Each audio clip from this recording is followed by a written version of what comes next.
کچھ اور لوگوں کو تلاش کیا جا رہا ہے، بلوچ قبائل ہیں، کرد ہیں، وہ حکومت کے خلاف اٹھ کھڑے ہوں گے۔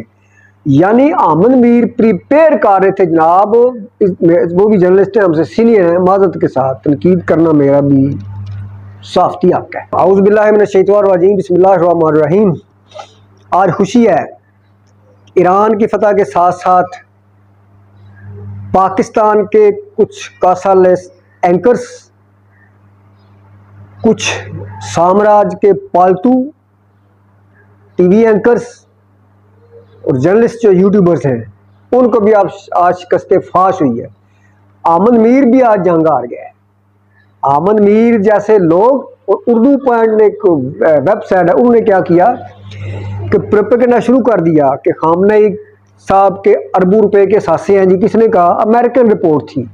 صدام والا معاملہ شروع کر دیا گیا تھا رجیم چینج کرنے کے والے سے۔ امن میر صاحب کیا کر رہے تھے؟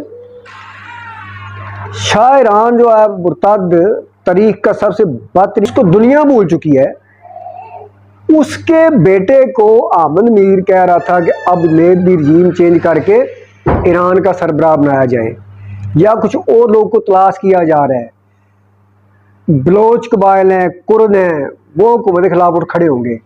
یعنی امن میر پریپیئر کر رہے تھے جناب، وہ بھی جرنلسٹ ہیں، ہم سے سینئر ہیں، معذرت کے ساتھ تنقید کرنا میرا بھی صافتی حق ہے، ٹھیک ہے۔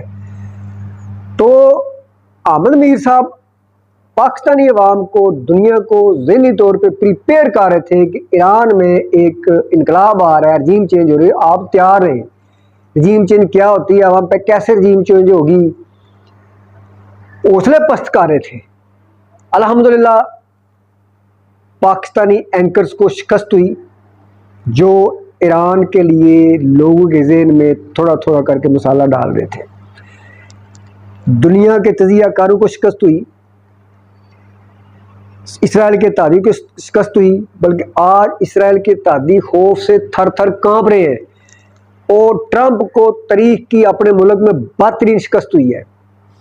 انشاءاللہ نوبل نام کو تو کیا جلد اس کا واسطہ ہوگا، اور کانگریس والے اس کے نکال باہر کریں گے، اگر امریکن غیرت ہوئی ذرا بھی تو، کیونکہ اس نے اپنے قوانین کی خلاف ورزی کرتے ہوئے، آئین کی خلاف ورزی کرتے ہوئے اسرائیل کے ساتھ مل کے حملہ کیا ایران پہ۔ اور نیتن یاہو جس نے یہودی مروائے، جس نے نیست و نبود کر دیا اسرائیل کو اپنی حرکتوں سے، وہ بھی انشاءاللہ جائے گا۔ بہت شکریہ، جزاک اللہ، اللہ حافظ۔